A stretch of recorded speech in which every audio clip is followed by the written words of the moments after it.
Today we are here to celebrate Grant and Margaret Gordon. Grant and Margaret have been on staff at Springvale for 10 years, and I have had the privilege of working with them for the last 3.5 years. To know them is to love them, and I can testify to you that if you have been carried to the throne of grace by Margaret through prayer, it's an incredible experience, and I have so appreciated Grant's wisdom and quick wit over these past few years. Grant and Margaret, thank you so much for being here and being willing to do this with us. Can you share with us a little bit of your history? For those who don't know all about you, let's hear a little bit about how God has brought you this far. Okay, so Grant and I are from Canada, Ontario, but we met in Boston, 800 miles away from home, at a Christian university and seminary, where I studied at the college and to prepare myself for ministry. And Grant studied to become a pastor. And I felt very much led by God to go there because I had been teaching school, but I felt I wanted to prepare for ministry.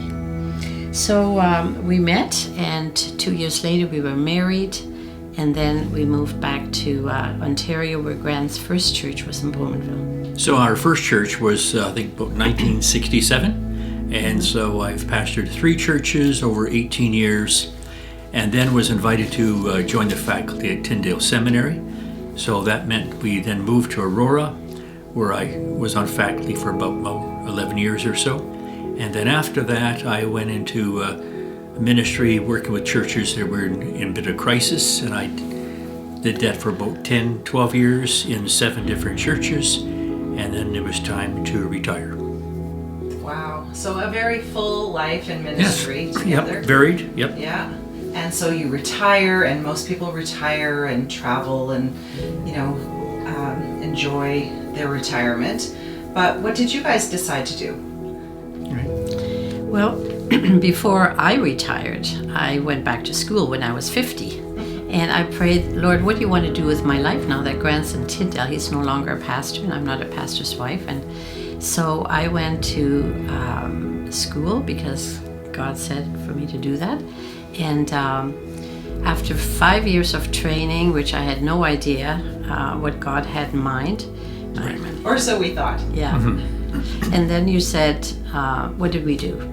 Well, it's interesting that we both thought, we didn't think of traveling. We had no money actually to travel. But we both wanted to, just because we retired from our jobs, we wanted to serve the Lord. And so I said to Grant, wouldn't it be nice to do something together, to have a ministry together? And lo and behold, the next Sunday, Pastor Bob Fleming asked if we would take over the leadership of the Joy Group of the senior ministry at Springvale. And so that's how it began. It's so amazing how God continues to weave our stories and how even at retirement, He's not done with us. So tell us, what has your yes meant to you personally? Well, for me, it meant that we could now work together. We didn't know it was going to last this long, and we could work together in closer ways than what we had done in the past. And it was just a great sense of joy in honoring our seniors and providing ministry to them. They've served the Lord actively all their life, and we felt were in need of being honored and provided with a ministry of a time to get together. So that was very fulfilling for me. Yeah, and for me, it meant serving the Lord joyfully with my husband, and that was very meaningful for me. And we loved the seniors. We had known a number of them previously, so we just to be with them and to care for them, and also as needs arose, especially pastoral care. And I love pastoral care. So if they needed support with prayer or with a visit at the hospital or a visit at home, we love to do that. And I enjoy doing that. So share with us, what makes you get up in the morning and what is your passion? we never thought it was a drudgery or anything. We get up in the morning, we thank the Lord for another day. You know, we don't know if we have tomorrow, but we look forward to serving our seniors, and our passion has been to give our time and our love to our seniors. And because we have known many of the seniors over the years, and we know how much time they gave of their life to the church in prayer, in finances, in serving. You know, we really felt they deserved our love and care, and to let them know that the church has not forgotten them. The church is valuing them, and we wanted them to feel valued and honored. And so we gave our best to serve the Lord. Life is never just all ease. So tell us, where have the struggles been for you? I think the biggest struggle has been the last year with COVID.